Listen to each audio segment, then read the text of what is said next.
Welcome back to another Market Insights, joined as always by Aaron Tuttle. We're going to do a fun look back of last year. We uploaded all of our transcripts from our last 15 videos through AI and asked us how we did. We pull out some things that we did right and a lot that we got wrong as well. We're going over our predictions, and I think we've done a really good job. So if you haven't already, make sure you hit that subscribe button so that you don't miss these. I think we've done a really good job, and I want to make sure that we continue to provide that information to you so that you can act on these signals. It's Wednesday, the 21st, 8 a.m. Ironically, the president is actually speaking right now, and he's been moving markets a little bit. Yesterday we had 2% down market. Really two things driving that. First, Japanese yields. They're up again. We got that chart here on the left-hand side. They've been rising pretty consistently over the last few years, and the big question is, does it really concern you for U.S. yields or U.S. markets in general? I think it's definitely going to drive U.S. yields up, but I think this is just a component of we're going to see inflation higher than we have over the last couple of decades because we're losing those tailwinds and starting to get some headwinds in that.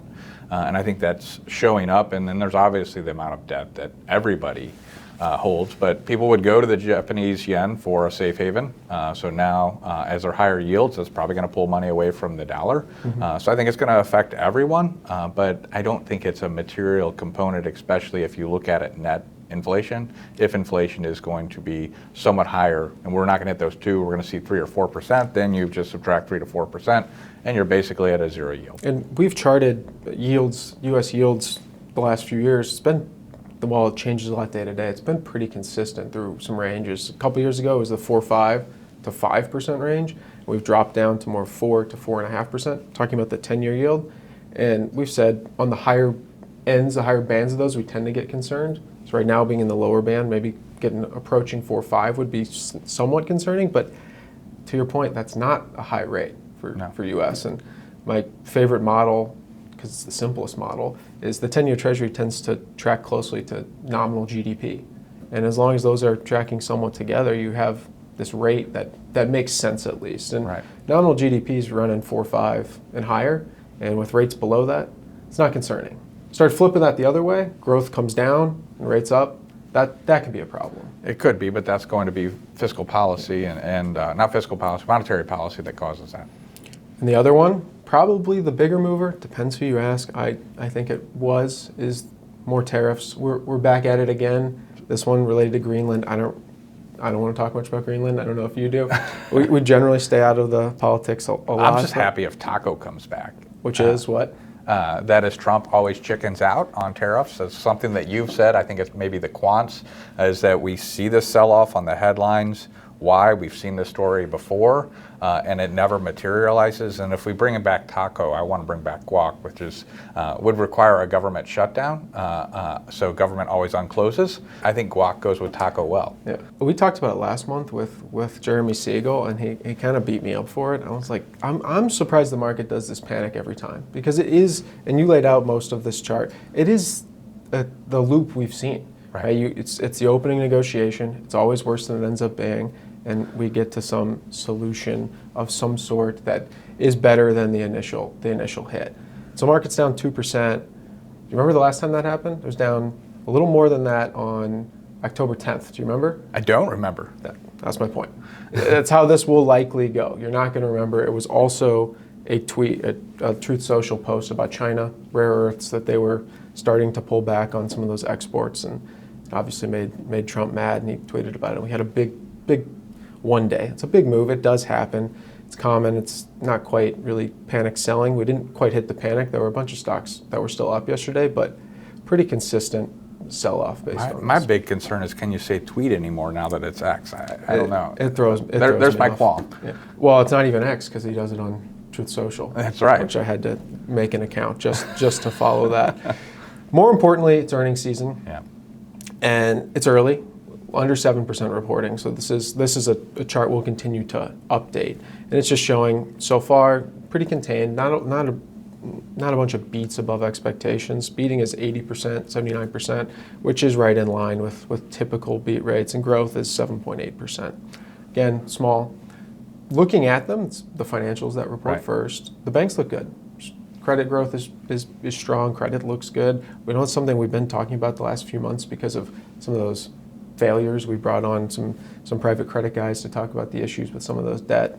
Doesn't look to be continuing. It's a good sign. I have never done an analysis on it, but I would assume that if credit looks good and the banks look good, then all the other sectors are likely to report well as well, because they're the ones that are receiving the credit. So I would think that's an early indicator, but I have not done a study. It usually is, and we'll get to the predictions, but there were some headlines for the banks, and actually this was one of them, which is the 10% credit card cap. Obviously, I have my view on it. I think it's a terrible idea. I agree. It's going to, and a lot of people don't understand this, and that's okay. Visa stock was down on the news. Visa does not earn a yield on their credit cards. They're just about swiping cards and earning their fees. So they're not actually taking that credit risk. But the idea of a 10% cap on credit, those that should pay 30% because they're a credit riskier borrower, well, they're not going to get a card anymore. Right. The card gets taken out or slowing the growth. And so if that policy goes through, a reduction in Visa stock would make sense. Now, again, it could just be the opening negotiation that he wants, 10%. We didn't say it the obvious, it's election year. And so we're going to see a bunch of these crazy headlines. I have a CEO in my Vistage group, and he runs a payday loan category, and he was talking about this. And my simple question is, does it take into account for recovery rate? Are you allowed to get a return? And I don't think it does. He didn't think it did. But to your point, no one's going to lend. But I also wonder, what's the actual net effect? Are people that still can get credit, are they more likely to use more of it because the rate would be lower? I don't think they usually keep their statements open and they're rolling debt.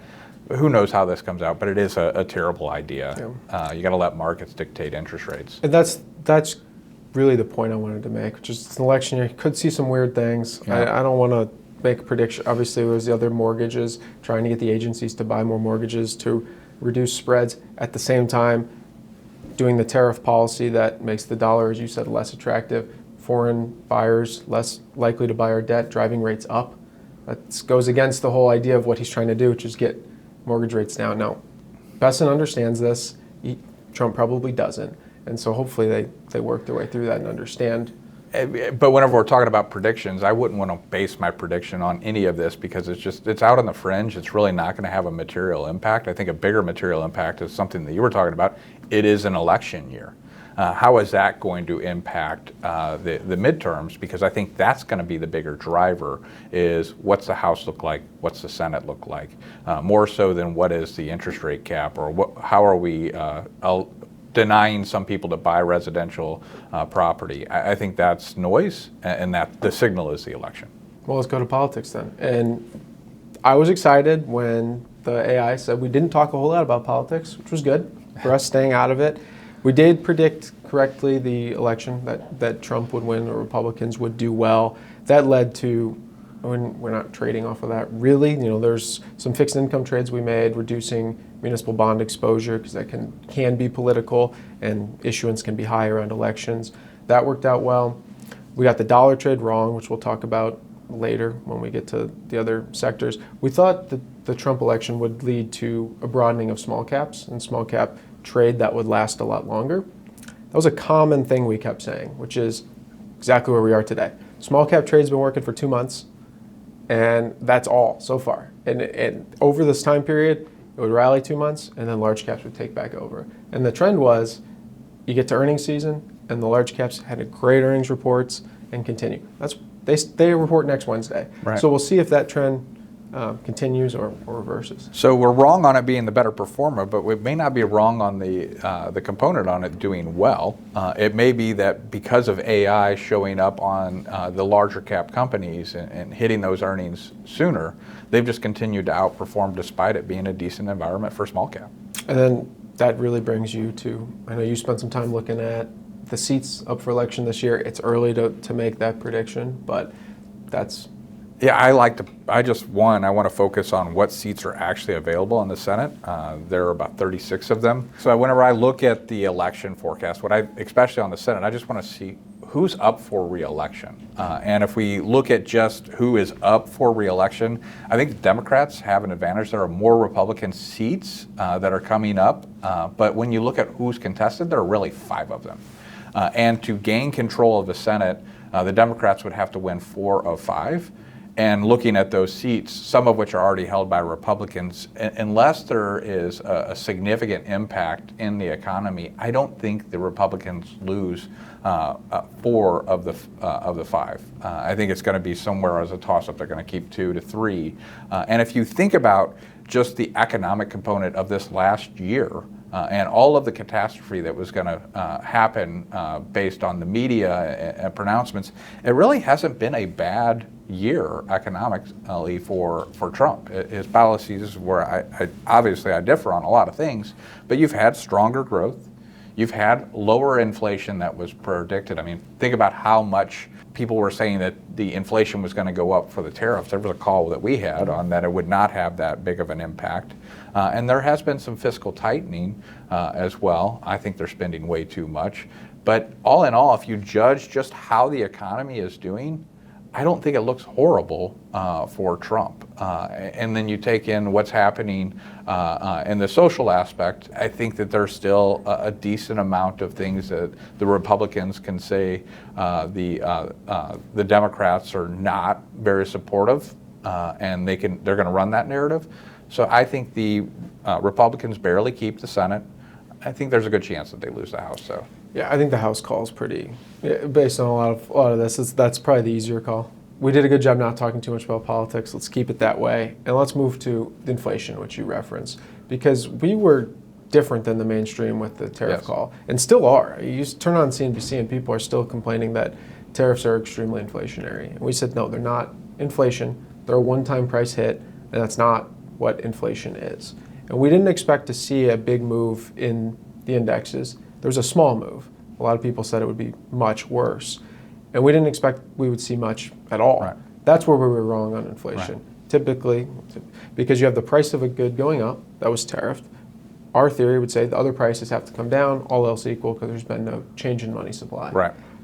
Demand was still really strong. You referenced it. GDP was so strong. We didn't see any demand destruction to really reduce other prices.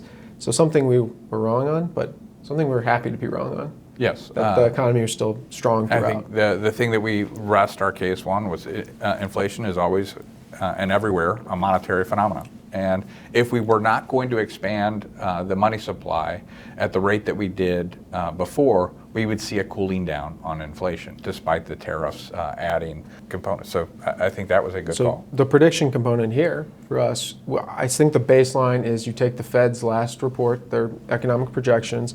They're saying and they have not been right. They've been consistently wrong. They're saying 2.4% inflation for 2026. So I think that's kind of your baseline. I think it's going to come in higher or lower. I think it'll be slightly higher. I think as I said earlier, a lot of the things that were that helped us on the inflation component over the last 2 decades are going away. We don't have the demographics that we used to. We don't have the third world really becoming development and manufacturing where they had a lot of low labor costs. We don't have the fracking revolution. I would say that you could make the case that AI is going to continue to keep prices down. But I think a lot of that is going away. I am not calling for 5 or greater, but I think a 3 to 5%, and then if you take in AI, maybe it's 2 to 4% long-term inflation rates. I'm taking that increase in productivity. I think they haven't hit it. I think they're going to be closer. I think it's a good year where they'll come in right around that target. And that brings us to our next point, which is really my favorite thing with forecasting, especially with the investment banks, because we just did it. Is you have the investment banking division, you have the wealth division. They each give a forecast. Someone's going to be right, so the firm gets to be right as a whole. And so we just took 2 different things there. So that makes sense for one of us likely will be right on this. And that gets us to the part that actually matters. It doesn't matter where inflation comes in. And Siegel didn't talk about it on last month's call, but he wrote a lot about this. What matters to the market is what the Fed does with inflation. Right. If inflation is high and the Fed does nothing, they don't fight it, stocks do really well. That's the setup I think we have. Whether inflation's at 2.4 or 3, they have rates right now at 3.5 to 3.75. If that's where we stay, they're not going to fight inflation, especially with the change of the Fed that we'll probably be talking about in coming months. They're not going to fight that. That's good for stocks. We have a better backdrop. So we're forecasting out, we'll probably see 3 rate cuts. That's different than most. Most are saying 1 or 2. We expect 3 basically as we're following that trend down to 2.4. There's room to cut rates. Yeah, I would agree that if the Fed isn't going to pull back on the money supply expansion, you're going to see markets continue to perform. That's not that there's no cost to that, but it's a social cost. You start to have social unrest as you see that K Street that we've constantly heard, where people with assets continue to grow wealthier, people without don't, and then you start to deal with policy things that sound great to most people's ears, but it's really just going at the leaves, never the roots and the branches. So I agree with Siegel on that. And I'm not saying we should cut rates 3 times. That's my prediction for what they likely will do. And another thing that a lot of people aren't talking about is the last few years when rates were much higher that they were setting, we get these big blowout GDP reports or earnings, whatever it may be, even a jobs number, and the market sells off because they're afraid the Fed isn't going to cut rates. Right. Well, now we're much more normalized at 3.5, which could even be where we hang out for a while. If some of those numbers keep beating, we don't have to have these big sell-offs because we're afraid of rates being too high because we're already much more normalized. So that at least is a backdrop of good numbers can be good for the market again, instead of this constant fear of, well, the Fed needs to cut rates 100 basis points.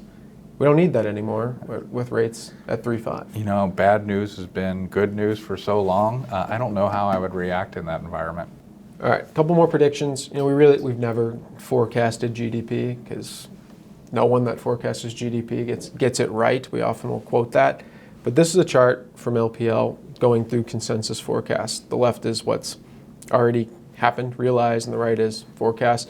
And Q3 2025, which we've gotten since this, came in much higher than what was already forecast, which is just makes the point I'm trying to show. But betting against growth, which is what people have been doing for 3 years, it's always looked like this. You're saying expectations of growth around 2% or even the high ones in some of these quarters, and growth has been high 2s or 3. Or some people that work for the administration are out there saying we can get 4% growth.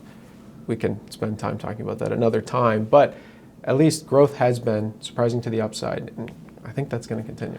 Yeah, I think the projection is muted. I think we will see 3 to 4%, and I would go off as some of the things we've talked about today is some tailwinds. Is you have the millennials, which is the largest generation. They're now in their prime earning years. They were late to family formation, so that's going to put more demand. You got a lot of things. Kids are expensive, so it's going to drive. And then you throw in technology as well, because that's the other thing that could hit GDP based on the model. And you have, I think, arguably the biggest thing since internet and the industrial revolution. So I see 2% as muted, and then you throw in the fact that inflation's always gamed. It will be higher than what is actually measured, so that'll come out of here. So you'll have a real rate that I think is 3 to 4%. I think that is the paradigm that we're going to be in for the next decade. And the same thing can be done for earnings. Instead of just GDP, the blue is Mag 7, a tech index essentially, and the red is just the S&P 500. And we're expecting 15% earnings. So expectations are moving higher, at least for earnings, but historically, same thing has happened. They've come out and been much higher than expectations, and betting against that has not been. Yeah, I think this is one of those contrary indicators. It's all of a sudden, whenever forecasts are higher than what you expected, that means we've been in it too long, and the analysts are looking at it too rosy. I think this is the healthy market, and you want to see it this way. That gets us to the part that we got the most incorrect throughout the year, which was the dollar and making its way into international markets too. So the dollar was down about 10% last year, which reprices foreign stocks up about 10% as well. Heading into the year, the narrative, which we already talked about, was that Trump policy would be good for America, good for foreign investment, and that would be pro-dollar. Well, that we had some changes in policy, came in a lot higher than that, tariffs were higher, and that put significant pressure on the dollar. And the last couple months, there has been, until yesterday, where we had the policy again, had been normalizing back to the dollar, not really selling off. And entering this year, forecasts, very consensus trade for gold, we look across all the investment banks, and that the dollar would continue to be weak. And that was the exact opposite a year ago, where they thought dollar would be strong. So it is a difficult forecast. You go back to the old CFA days, they tell you don't even spend time forecasting currency. It's random and hard to predict. I don't know what we're thinking here going forward. For me, it's really don't really have a view on currency. I think it's too hard. So really just trying to balance out the exposure from an equity standpoint. Don't go significantly over or underweight one or the other. I would agree, especially in the short term. I would say long term, barring the dollar losing its reserve status, which I don't think is going to happen, the demand for the dollar is going to be higher than all other currencies. And I think that will continue long term. The dollar will do better. I think part of the gold trade is a realization of, well, why am I betting on paper currencies whenever I could just take a hard currency? And I think that's why it's done well. So if I have to choose between dollar, euro, yen, gold, I'm going to continue to choose gold, and I'm going to continue to buy dollars for the stuff that I need to actually spend, because I think that's going to be the most demanded currency. And that goes against a long-term theme of just dollar gold moving away from each other, when we're saying you actually could see the dollar relative to other currencies do okay and still see gold move higher. I would agree with that, yes. And so then that gets to AI. We said throughout the year AI is not in a bubble. A lot of people said it was, and the bubble was actually on bubble calls, not necessarily the actual stocks. Now, we've said multiple times it is elevated, and that's what the left-hand side shows. PE ratios going back. The dot-com bubble was obviously a significant spike, but we are still seeing spikes now. You can measure it with some sort of earnings growth measure on the right, and seeing in the tech bubble that the earnings growth was about the same as today. Now they matched up the time period, so it would be that way. Yet the stock returns are much, much lower. You could see a higher return in the stocks if we had used 2022 as the start date rather than 21. Just some nuance there, so it's not as, it's still, the returns have been higher than the earnings growth, but still, it's not the same. No, we're still early on in the AI trade for sure. They're barring all the hype. You don't need the hype, you just need the basics, and we're still in our own industry, our own firm, seeing tremendous amounts of productivity gain from AI. So I don't think these valuations are stretched. At some point they probably will be. It will get to a bubble stage, but I think we're still early in. That's been our call throughout the whole time, is that it will get stretched, and even starting now, we're making changes because of that. Pull some off, not talking about making 30% moves, but 5% moves of pulling out as you've seen these strong growth and strong gains. Makes sense to us, and that's been our game plan. Yeah. Closing it out, something that maybe is something that helps our bullish narrative, which is money supply. We've referenced it multiple times. We had this big move in money supply during COVID, come down to being negative. The long-term average is about 7% money supply growth. We've been under that. We have short-term tailwinds there. The Fed stopped pulling off money from its balance sheet, and for the next quarter is actually going to be buying back because they think they went too far. So I think, prediction here, we're going to be back to the long-term average of money supply growth rate in the next 2 quarters. I'm not going to diversify our predictions. I'm going with you. Well, we spent a lot of time on predictions, which has been a lot of fun to really look at our report card, see how well we did. I think we did better than average, so we must have a decent information ratio. Last month, though, we talked to Jeremy Siegel, and we got some interesting takes on ITR, and we said that we would like to do that. So we've evaluated our predictions. Next month, we plan on evaluating their predictions, but we wanted to do a good job and make sure we're steel-manning their argument and understanding it, because we know a lot of people are paying attention to what they've said, and we want to deal with that and really talk about the strategy. I think I have some of the similar qualms that they do with the structure, but I don't think their recommendation is the one that our clients should use. Well, that's all we have. Stay out of the headlines. A lot of it is noise. Probably was a mistake for us to review some of the headlines that are driving markets on just the extreme short term, but it's going to be noise in the long term. See you next month.